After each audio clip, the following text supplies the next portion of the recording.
Cast is now starting. All attendees are in listen-only mode. So good morning and welcome everybody. Thank you for joining us today. I'm Paul Craven, part of the protection specialist team, and I'm joined today by Gary King, another member of the team who is going to be taking any of your questions that you ask. So please do use the navigation on the right hand side of the screen. And as we go through this, this is a session for yourself. So if you've got any questions, please drop them in there and we'll come right back to them at the end. And just like to say, you're in an excellent company today. There's 357 people were registered as we started the webinar. So thank you very much. You can see the numbers of people coming in just keep growing. And for those of you who did register a few weeks ago, and then we moved the date, apologies, but we have been conducting some market research, speaking to business owners, wanting to understand the impact of things like Brexit and COVID on the SME market, as well as the attitudes of SME owners. So the research of that just took a little bit longer to come in, but a lot more of that content will be in the next 3 webinars that we have. And so I hope you do join us for those as well. So this is the first of 4 webinars, and we've added this extra one because normally we dive straight in and we're going at solutions and we're looking at the product element.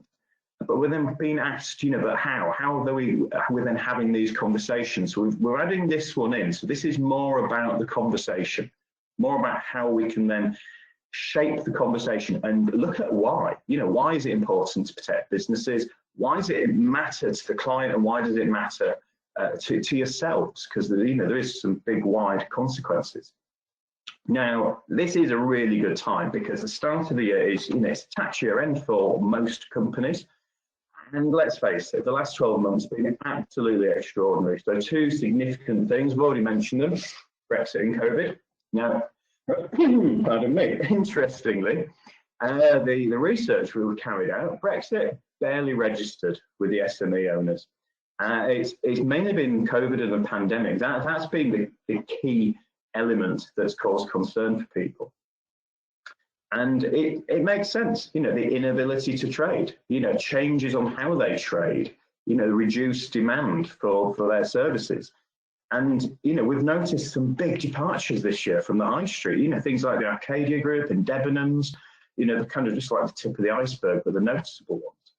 Now, some of you may then be thinking, well, actually, is this a good time to be having these conversations about protecting business owners when business owners have had a fairly tough 12 months? But actually that came back out of the research. Actually, now is a really good time because they are more aware of their health.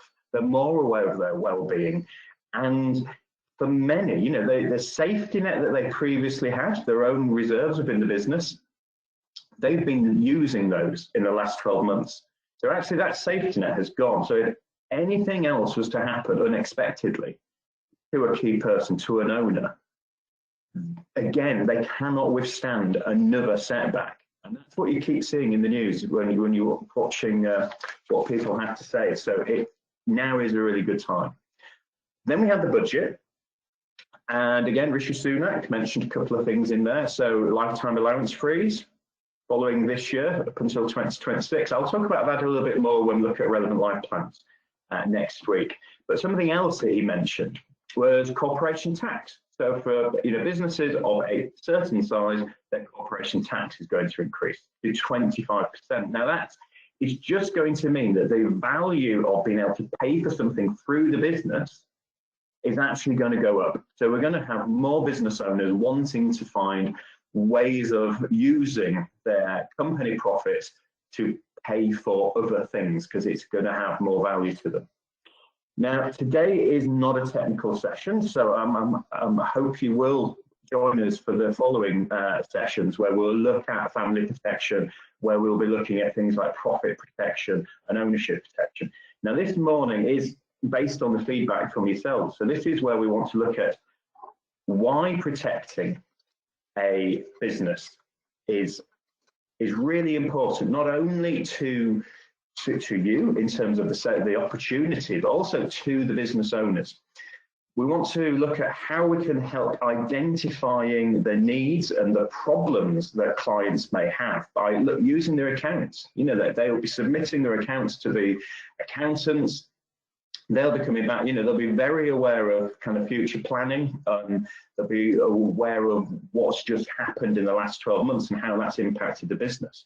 And finally, we want to show you how we can help, because that is the main crux of what we're doing here. We want to show you how we can help support you. We want to support you with the conversations, to get your clients engaged, and mainly we want to try and show you how your client could almost sell themselves on their need to have business protection. It's all around questions. So a lot of this will be questions, and I know you can't answer me back, but you know, just do think that the main way to do this is going to be through questions. So I'm going to turn the camera off right now, just so I'm not taking up too much of the screen, and then we can focus on the content as we go through, and it should also help with the bandwidth. So let's start.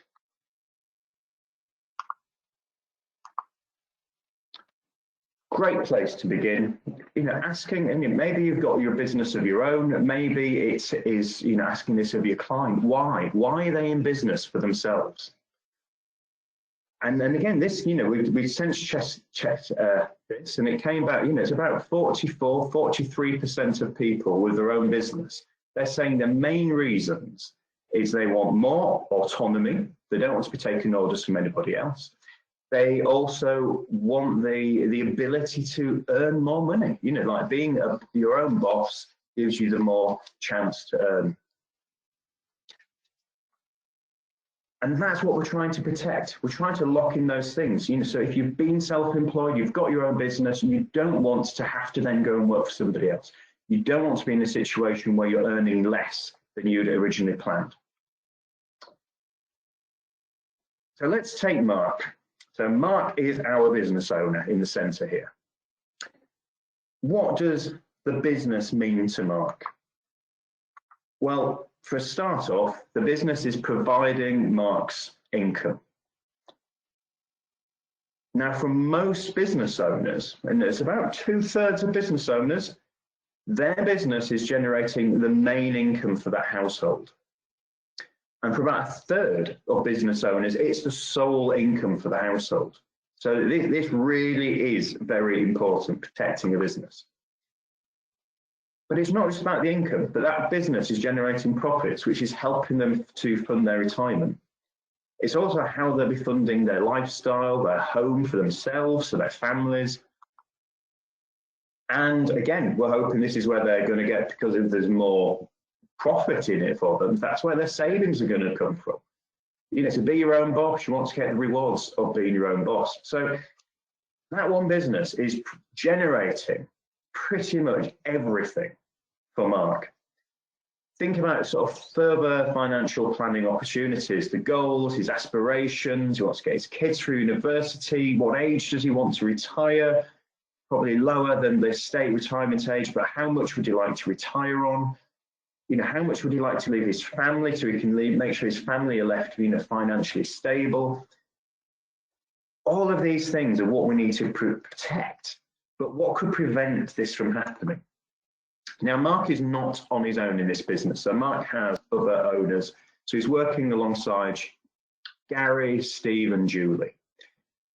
Now, when you get groups of people, the risk of something happening to one of those people is considerably greater than it just happening to one. And you could use a vitality risk calculator to do this for any of your clients. So we can see in the next 15 years, of those 4 business owners and key people, the risk of somebody dying is 30%, but the risk of someone suffering a serious illness is 51%. Now, we're not saying this is going to happen to Mark, but what is the impact if it does happen to somebody who is key or an owner of that business? What problems will that create for Mark? What difficult decisions will need to be made?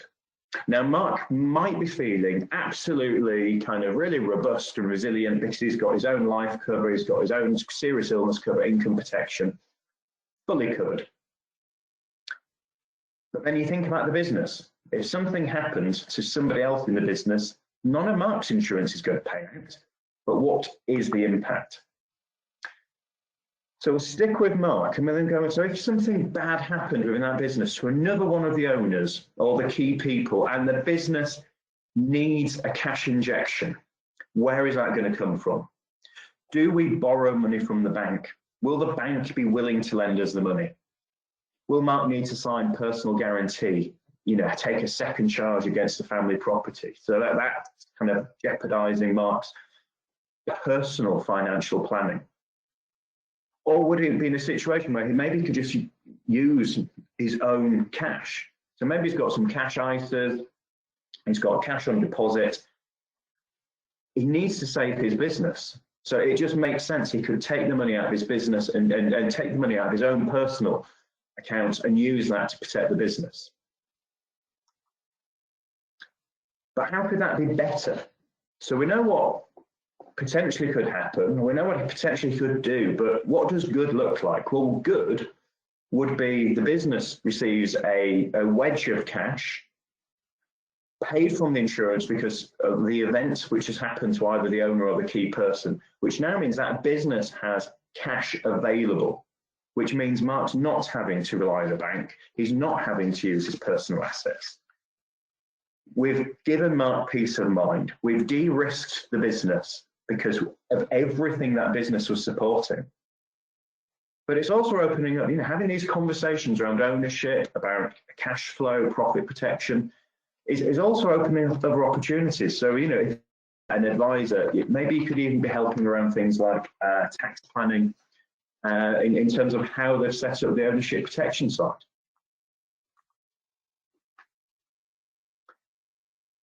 Now, the last 12 months have been very, very different. And in a way, what we have seen is the biggest national business protection exercise that we have had. And everything that Rishi Sunak has been doing as soon as that pandemic hit was protect businesses. Protecting businesses means you're also protecting the economy, protecting so many jobs.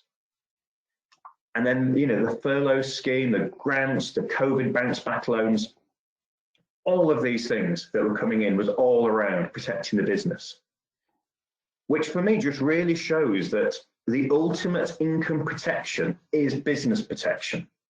And everything that we are recommending, whether it's personal protection and pensions, investments, and everything that we're doing hinges on income coming from some form of business. Now, when something big like this has happened, it's a national event, then there is the state support in place, but that's going to be withdrawn. And if something just happened locally, if it just happened to Mark's business on its own in normal times, there would be none of this. There would be no additional support. So I think this actually strengthens people's realization that they need to have their own support in place should anything happen. Now, even back in 2008, we had a bit of a wobble then, we had a financial crisis, but you look what's happened to the private sector in terms of businesses, they just continue to grow. This is such a strong market. And yet, if you look at the sales for business protection, relevant life plans outstrip most of the business protection market. So that's looking at everything from key person cover and shareholder protection and loan cover. There are more relevant life plans sold than there are protection. And yet the market for businesses just keeps growing. So it just shows that this is a hugely underutilized section of the market. Now, wherever you have tuned in from today, you can see, the spread of SMEs per thousand of the population. It is a huge opportunity. I know in the South, it's staggering how many businesses, but I suppose it goes based upon population, but everywhere there's a huge opportunity. And you can see there in the chart to the side, more businesses have been created than we are seeing being closed down. So this is why we're constantly getting this growth. So where to start? And the best place to start by far is your own clients. Business owners are not some strange creatures that it exists in isolation. They will have bought a mortgage from someone. They will have a pension with someone. They will have done investments with somebody. They will have general insurance with somebody. You know, these clients are there. It's just, have we identified them as a business or potential business protection opportunity? Looking at their job title, looking at how they get paid, dividends, tax computations, or the old style SA 302s, and maybe professional connections. And I'll come back to professional connections because that is a good opportunity, but it's not where I would start. I would potentially start thinking of your own business.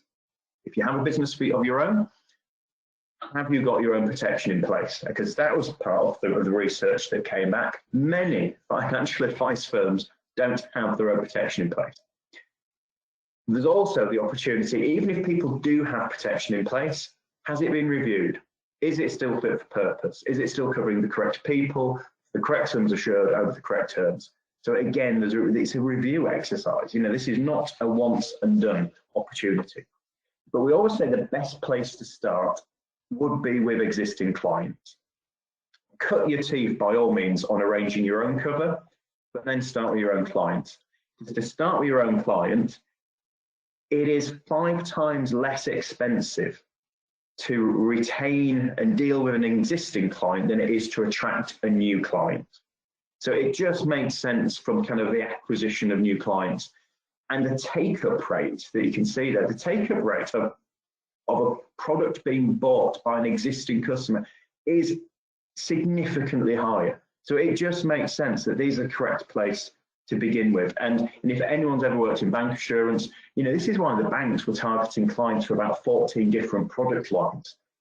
Because, they would know, well, if you already trust us for one element, you will trust us for another. And that's what you really need to capitalize on. Now, we've explored, it's a huge opportunity. There is a big business protection market. There are lots of private SME clients around, and we need to start with your existing clients. So you already have them. But then we need to look at, well, what are the needs? What are the needs of your clients? And how can we help to identify those? But there is something else, and I just think, depending on the age of the business in question, it's going to give you a little bit of a steer as to what you should be looking for. Because the longer a business has been established, their needs will change. And that's why, this is not a once and done opportunity. Because even if you're in right from the beginning and from a business startup, as that business matures and grows, things are going to change. So it's constantly reviewing, constantly has an opportunity to go back and really keep close to your client. So when it is a brand new business, it's a startup, the main issue here is how have they bankrolled the business? Where has the finance come from? So it's more likely going to be that they have needs to protect the debt, the finance. And clearly in this kind of very sensitive startup phase, the people in this business are pivotal. They're absolutely important. So protecting the health of the individuals, protecting the key people, the owners, want to really make sure that nothing happens. So this is all around loan cover and key person or profit protection. As a business grows and starts to get more confident, they've got a track record, you're then going to start to see business value. From the accounts, we can then see that what the business is trading at, we can start to lock in some value. So we could then start to look at things maybe like the ownership protection. Profit protection is still going to be key. Still may have some finance, or maybe they're becoming self-sufficient in that area. And if they are becoming more self-sufficient, they're then going to start looking at other benefits. So we're talking about protecting the health of the individual. So yes, things like key person cover, but maybe they start to bring in things like private medical cover for the owners and for the owners' families, because wanting to use the business to access a really good benefit. Maybe they're wanting to look at bringing in the death in service that they cease to have because they're their own business. So for themselves, they want to have that benefit. And then we have the business maturity. We've really got there. We're now, we're solid, we're stable. We've probably got no debt within the business, completely self-financing. Now it's all about the value of the business, the control of the business. Who are we working with? Clearly, protecting your profit is always a #1 priority. But at this point, because of the size and the scale of the business and the profits of the business, maybe this is when we start to look to extend the private medical to cover our employees. Maybe we want to start offering the relevant life plan covers as we want to attract those really key new recruits to come in and work for our business, and we want to give them kind of a really good benefits package. So depending on where a client is in their age of the business is going to dictate the different needs of the business. But even when we get to this stage, even when we're at the point where thinking about exiting the business, it's still incredibly important to make sure you've got the safety net in place. Now, I know it was a family situation with a business that was due to be sold, and months prior to the business being sold or leased, the owner was in hospital. And at that point, it was just like, if this person doesn't recover, if they died, they would not be selling a trading business. They would not be selling a going concern. The value of the business would just collapse because the value of the business hinged within the owner of the business. So even when you're at this point of exiting the business and the selling is in sight, or however the succession plan is to take place, it's still really important to have protection in place to make sure that the value is secured no matter what happens. Now, knowing the age of the business gives us that starting point for what we maybe need to be looking at. But again, you know, we look at what's just happened in terms of the pandemic. There's been lots of different things for business owners to think about. We mentioned in the beginning, you know, the inability to trade and having to change how they trade, and you know, people have had to use, you know, look at us now, you know, we're doing webinars, you know, daily, if not multiple times a day.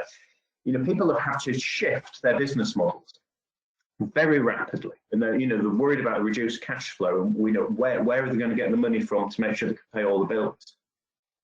But in a way, if you think about what's just happened, and and the opportunity, people have realised what would happen if it's the same issues if you lost a key person or you lost an owner of the business. A lot of these issues would be the same concerns. So from that point of view of everyone always felt a bit like Superman and it will never happen, and you know, we're really, you know, we've got that cape got ripped off. And now everyone's in a position where we're coming out of the situation and things are looking significantly better, and we're looking to the future. But how has that impacted their future plans? It has highlighted the need to be more resilient, pardon me, going forward. And this is why now is, in sort of kind of contrary to what you may have been thinking, but now is a good time to kind of have the conversation with clients and look at a health check and try and find out, you know, looking at the what would happen if situations, and what do you have in place, but what would good look like, and how can we make sure that good happens? And to do that, it's just risk management. And good risk management is, number one, you've got to identify what is a risk, understand its impact, understanding the impact, and deciding, you know, in terms of what is the plan may be, no, we're fine. If that happens, I can carry that risk on my own shoulders, I can self-insure it, that's not an issue. But there will be some risks identified which are too big. And that's when they need to create a strategy and then implement a plan to make sure that if it happens, that it ceases to be the risk, it's being covered. Now, to help you do this, we've got these 5 key questions. Now, I've arranged these 5 key questions actually in the order of the most sales in terms of you know, relevant life plans, key person cover, ownership protection, and debt protection. That is the order in which people are mainly buying things at the moment. You know, to ask a business owner, how are they paying for their family life assurance? You know, we're seeing that the corporation tax rate is going to increase. So, you know, to have those conversations now, you know, the discounts they're going to get by using the business is going to increase. Who is driving the profit of the business? because clearly profit is driving the cash flow. Do you have a partnership or shareholder agreement? And what is your exit strategy or succession plan? And those questions, that's around trying to understand, do they already have anything in place? And we can use their own documents to actually highlight why they need to have a plan. But, Steve will cover that in more detail when we do ownership and shareholder protection. And looking, like what debts are in the business. Now, if we look at a set of accounts, we could see that there are debts, but we'll not see the terms of those debts and those loans.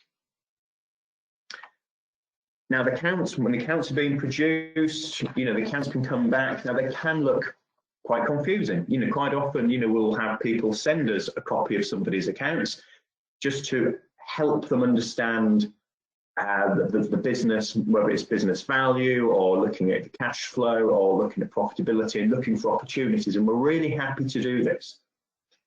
But just to give you a bit of an understanding, because sometimes people quote turnover. Now, turnover is literally just all their trading income.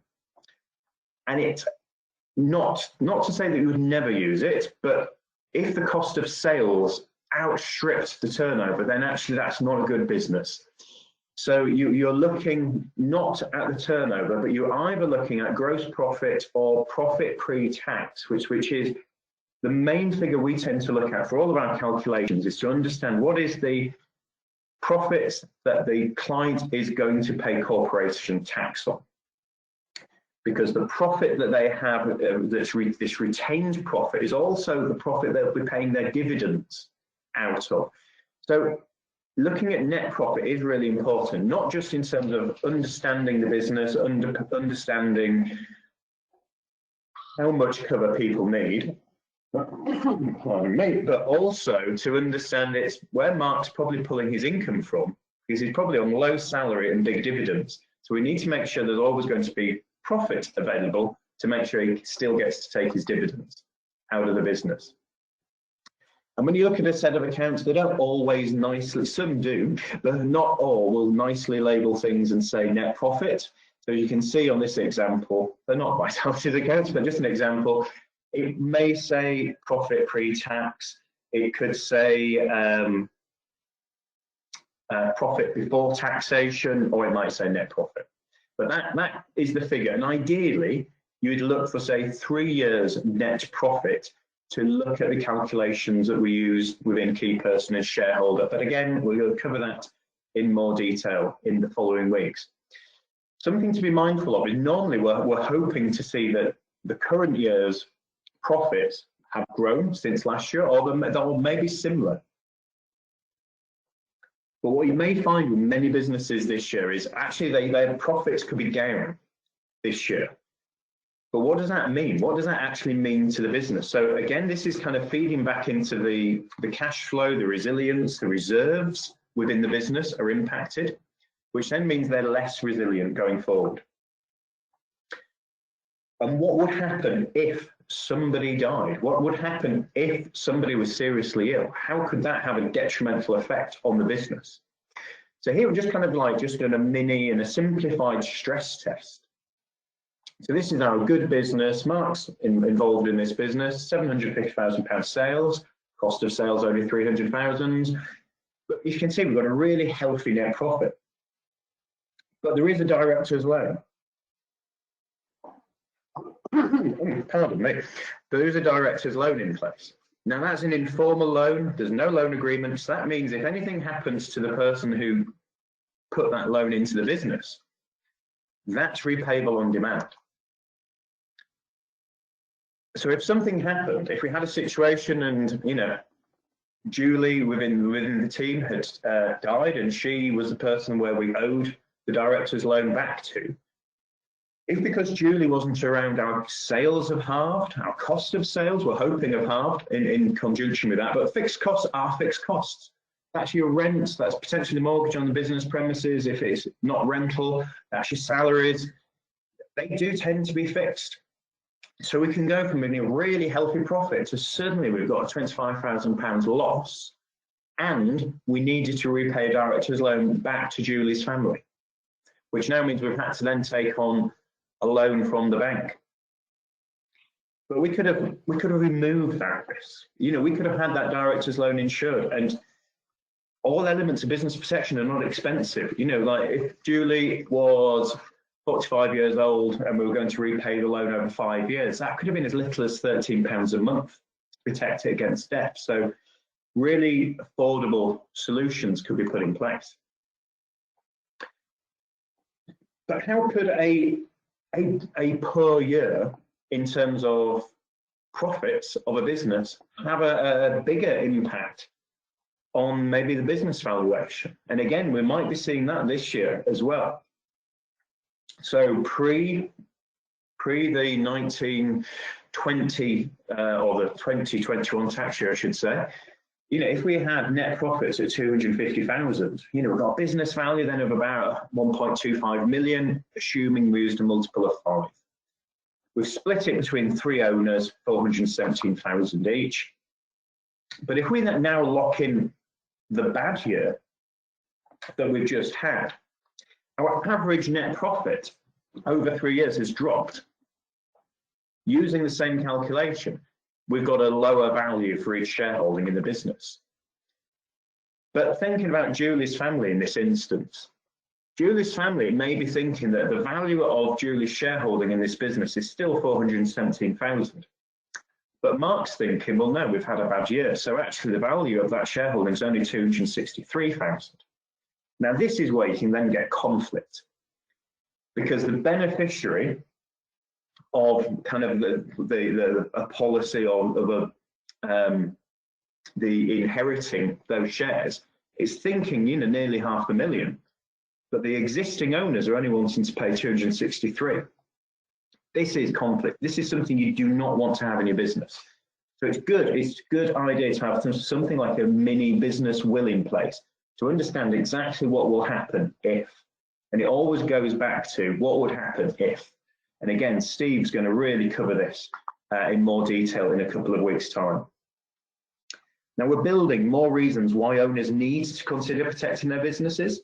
And yet, the figures that you see, you know, in the wider market, so few people have insured their debts, their borrowings, even though nearly every business can identify a key person and they feel the business would cease if anything happened to them. They've still not considered, which makes you kind of go, why? You know, why have they not actually done something about it when it could be really affordable? And I know Gary or Steve will be talking about, you know, like linking affordability back to net profit in another week. And I think we do need to have more conversations. And I think it comes down to us, unless we have the conversations with clients to help them understand their needs, understand potential problems, and to ask them what they actually would like to happen, they're not then going to just suddenly run out and go and put their own protection covers in needs. You know, they need us to help take them on that journey.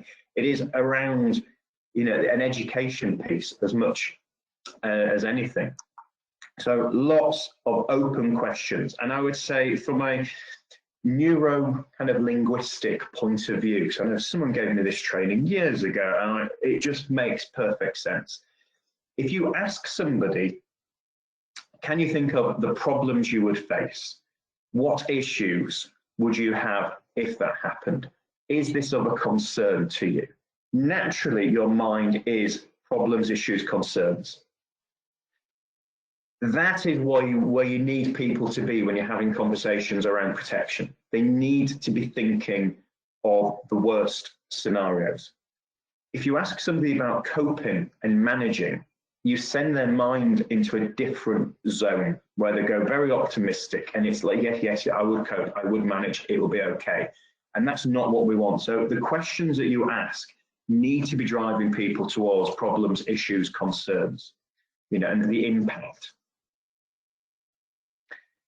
Ask a client what they want and what they would want in any of these situations. Because ultimately they're then selling to themselves, because they're understanding the need, they're then recognizing their own problem, and that's what you want. You want them to agree with you, because if they agree with you, then they've sold it to themselves. only then, once you've then identified what the needs would be, whether it is the family needs protecting, it's the ability to repay debts, whether it's the profit protection, which is cash flow protection, whether it's protecting the value and the control of the business, once you've identified those needs, then you can start to drill down. Only at that point would you then be looking at the other questions, because really you're just taking them down to then it's a question of who needs to be protected, how long would they need to be protected for, how much cover would they need or do you feel that they would need, and which events do you think you need to protect against. So this is where we're looking at, is it just if somebody dies, is it if they die, or if they suffered a serious illness? And that's what the following webinars are all about. So that's where we're going to look at more detail and really kind of hone in on those sort of three other key areas, because loan cover and key person tend to get grouped together because they're set up in a very similar way, and it's all about the business. Now, finally, we really do want to support you and we really do want to help you. So I would say, think about a client that you already have and who would you contact? Who would you contact to have this conversation with, or to start these conversations with? Contact your local business consultant or even contact our team directly, so you can speak directly to ourselves in the protection specialist team, and I've got the details of how you can do that later. But do think about the existing clients. What does owning their own business mean to them? Whose absence? What's good going to look like? And if the business did not survive, what problems would they face? So these are the key things. The best conversations that we have as a team with yourselves is always run it around a live case, a customer that you have, where maybe you want to have a conversation before you speak to the client. If you give us the company name, we can do a little bit of background digging. We can take a look at the business. We can even find sometimes the accounts online, so we can help give you a bit of a steer of where your conversation should be heading. So to do that, if you want to come to us directly, do just email us at protection.specialists with an S at vitality.co.uk, and your most local specialist will be in touch. Now, I did mention earlier on, yes, we do, again, it's kind of another sort of key area. People will mention about professional connections, and someone who's an accountant, or it's your own accountant, or you've met someone at a network group and there are solicitors. And it's like, but what's the opportunity? How can I capitalize on this opportunity? And again, you've got to go back to what's in it for them. And I remember a long time ago, people would be trying to ask an accountant just for a list of clients and contact details. Can you put a recommendation in? And they're not going to do it. Why would you jeopardize your own clients? And think about yourself. Would you just give your client list to somebody else? And of course you wouldn't. But if someone is showing you why you need to be having a conversation with your own client, and actually having that conversation can earn you more money and protect your own income, again, it's another way of business protection. Pardon me. So to protect the fee income of an accountant, which is where they're earning their money, they need to make sure that nothing bad happens to their client. Ask them, have you had a client that their business has failed because of a death or an illness? An accountant is the perfect person who would be able to do a company valuation. That's a billable service they could do for their client. They would be aware of the debts and the loans, but from the account, you won't see if there's personal guarantees, second charges, but that's something that the accountant could ask. So an accountant having a conversation with their client around making sure that they've fully protected their business. The element of control is they get to control their fee income in as much as a business is not going to fail because of one of those avoidable issues in terms of a key person or an owner. They can offer to provide a company valuation once every 2-3 years to their client. And again, it justifies maybe why their fee income has gone up. But again, if they're able to put some numbers together for the client, it's giving the accountant some control that whatever solution that the client receives is going to be as proportionate to what the accountant thinks they do need. And again, you've also got a tax specialist in the accountant. And then looking at things like, the solicitor. So, if a company has had articles of association drawn up, maybe a shareholder agreement, partnership agreement, again, when was it last put together? When was it last updated? What has changed? These again are items that a solicitor can do a review for their existing clients, make sure everything's fit for purpose. It's a billable, chargeable service. And again, that's where the solicitors are going to earn their money based upon the fee income. But again, there's another element of control the solicitors could have. So the solicitors could be engaging with them in terms of that business will, which is shareholder agreement, the option agreement. They could even put together the trusts. So they would feel in control of how their client's solution is going to look. But again, it's protecting the client's fee income, protecting the customer base. And remember, it is 5 times cheaper to retain an existing client than it is to go and acquire a new client. And the same applies for everybody. And finally, you then get to play to your strength. You are a financial advisor. You arrange protection. You can have an independent valuation from their accountant. You've got the tax specialist from the accountant. You can get all the legal documentation provided through the client's own solicitors. Plus, working so closely with the accountant and the solicitor, you're going to end up with a really good, strong professional connection, because you're not just trying to take a client, you're actually showing them ways of protecting their own business, they're protecting their own fee income, and everyone is working to their strengths. So I think for me this works. We've used this for quite a while now, and the conversations around this are always incredibly strong. So the purpose of today, we've said, it's all around trying to help you understand the need and an opportunity, and kind of where to begin, where to start. Now clearly, if you're having a conversation, there's a lot to take in so far. So we have, and again, it's available 24/7 online, business protection decision tree. And again, this is really nice and simple. You can just go straight to the website, access the tool, click on the type of business, type of cover that they need, who they need to protect, and it will come up with the solution. So it's a really good, just kind of a recap of what is available and the different options available, things like the tax and trusts and how you would set up and calculate. Medical underwriting.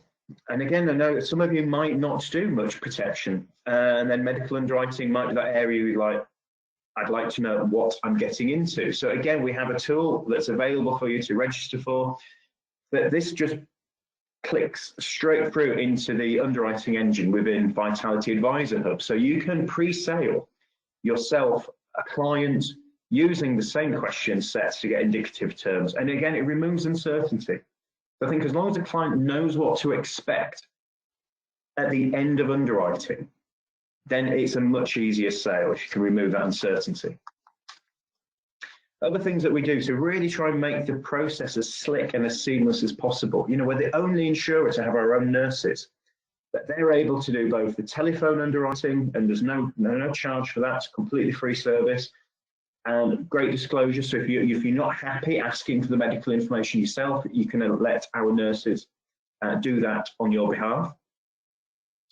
If we need to do a nurse screening where we need to get a kind of mini medical, we've got our own sort of fleet of nurses, if that's the correct word for them, and they're able to go to the business premises or the home address, and the speed at which we can actually get one of the nurses sent out to your clients is much quicker than using a third party.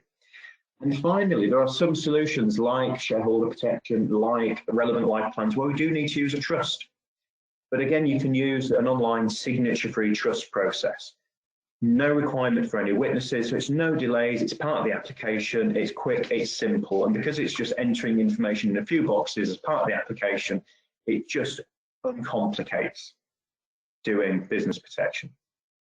And again, having worked for several different companies in the past. I hand on heart can say we have the best and most comprehensive range of legal documents, trusts, option agreements, assignment forms, deeds. Nothing stays the same. So if people need to make changes, then we can help you with all of those aspects. And again, within the team, we are always happy to really help you complete those forms, because some of them are not as intuitive as you would maybe hope. And again, other things that we can do. So you can access training on demand. And at the beginning of the pandemic, what we really realized is, we need to really support you guys in the best way possible. So we have created the Vitality Academy, and there is multiple, this is just a selection of different modules.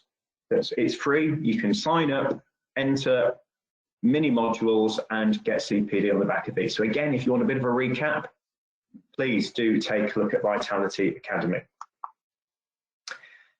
And finally, this brings me back to the following webinars, where we're going to look in more detail at the actual solutions, putting them together, how they work, and to help you with that piece, beyond the initial conversation. So we started with the why we should protect our business owners and their companies. The last 12 months they've been tough for us all. But for business owners, cash reserves, self-resilience has been eroded, means they're more vulnerable to further setbacks, ill health, death of an owner or a key person. What problems would be faced? Are they going to self-insure, which is an option, or do they need to look at affordable solutions? For me, it's not about sales. To me, this is education. It's about customers then making an informed choice and understanding the options available. And I'm just going to pinch this from Steve, because he always just comes out with just moments of gold. Financial advice does not start with a solution. And I think when people think about business protection, we straight away go to solutions and tax and technical, and it's not. It's about open questions, establishing what good looks like for your client and asking them what would they like to happen. And remember, we are here to help. So, we really do want to help with these. So in the following weeks, it'll be myself, Steve Harold and Gary King, which will be taking the next 3 webinars. So thank you. I hope we have some questions. I'd just like to bring Gary in. And Gary, if we have any questions, please fire away. We do. Thank you very much, Paul. Great stuff as always. I had a few questions in. Obviously, just got a couple of minutes to make sure we stay on time today, but I'll try and tackle a few of these in one hit. Apologies to the couple of people that mentioned they were having a sound issue. Appears I think they might well have been isolated incidents. Obviously, we've got a few hundred people on today, so just a couple of issues is to be expected. Hopefully, they were resolved with a quick jump in and jump back onto the session. So had a few questions around the slides and getting copies of those. Yes, of course, we will we'll send those out. Had some great feedback on the questions that we raise in those company health checks, so we'll make sure we include. We've got a couple of versions of those, one specifically around the questions that Paul showed, but also around impacts of COVID specifically. So we'll send both of those out along with copy slides, CPD certificates, and any Q&As that we don't get through today.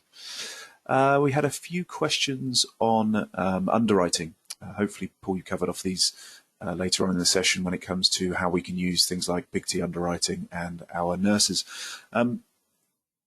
Obviously, when we look at business protection cases, they tend to be a little more focused on the larger sums assured. So financial limits can often come into play here. So for ourselves, our financial underwriting limit's 2 million before we start needing to get into looking at how the value of the business was created. Over £3.5 million worth of life cover, we would then start to need third-party evidence when it comes to that valuation. A couple of questions on things around how to get support on these cases. Of course, Paul showed the protection specialist email address, but certainly our BCs, our sales consultants, are very comfortable in discussing most of these cases. But obviously, we support them to make sure that if they do get a little more involved and a little more technical, we're happy to support. A couple of other questions on things like calculating sums assured. We'll probably tackle most of these in the subsequent sessions. Obviously, Paul gave a good example on sort of looking at business values, but calculating sums assured for key person, again, areas that we're more than happy to help with, but we'll look at those on a case-by-case basis. Some other questions just coming in now. Questions around launching an executive IP. Paul, do you want to tackle that just while I look at some of the others that have come in? Thank you, Gary. Currently, no plans in terms of the executive IP market, but it would be good. I mean, if there are, if that is something that you really feel is a huge need within the market, please do contact us. It would be nice to be told, actually, if you really want to see Vitality have executive income protection, please do let us know, because it's not always easy to understand what product development is needed within the market, and it's difficult to understand what the opportunity is. So if you can help us with that one, please do tell us. That's coming from someone I deal with frequently, so I'll pick it up with them after the session a bit later on today. So thank you very much. Another question in here from Laura talking about do we have an illustration document that shows exactly what areas are covered under the business protection policy? I suppose that's probably a question more akin to the sort of differences between serious illness cover and serious illness cover for business, Paul? I was going to say, I'm not quite sure I'm tracking the question there, but I think it's... Go on. No, I was just going to say, so we're covering... We do have a document that's covering the different solutions: life cover, serious illness cover for business, disability cover for business. And it's to remember they are products. What you then choose to use those products for, whether that is key person cover, shareholder protection, partnership protection, that is separate. So I just, maybe some clarification on the question there would help. Perfect. We can take that up. I think that's just come up to just past the 50 minutes we had in for today's session. So any questions that we haven't got through to, sorry, we'll make sure we send out with a Q&A. But thank you very much for all your questions. Yes, thank you, everyone. And we will send the details of forthcoming webinars out with the follow-up from today. So hope you can join us next week. Thank you. Thank you very much.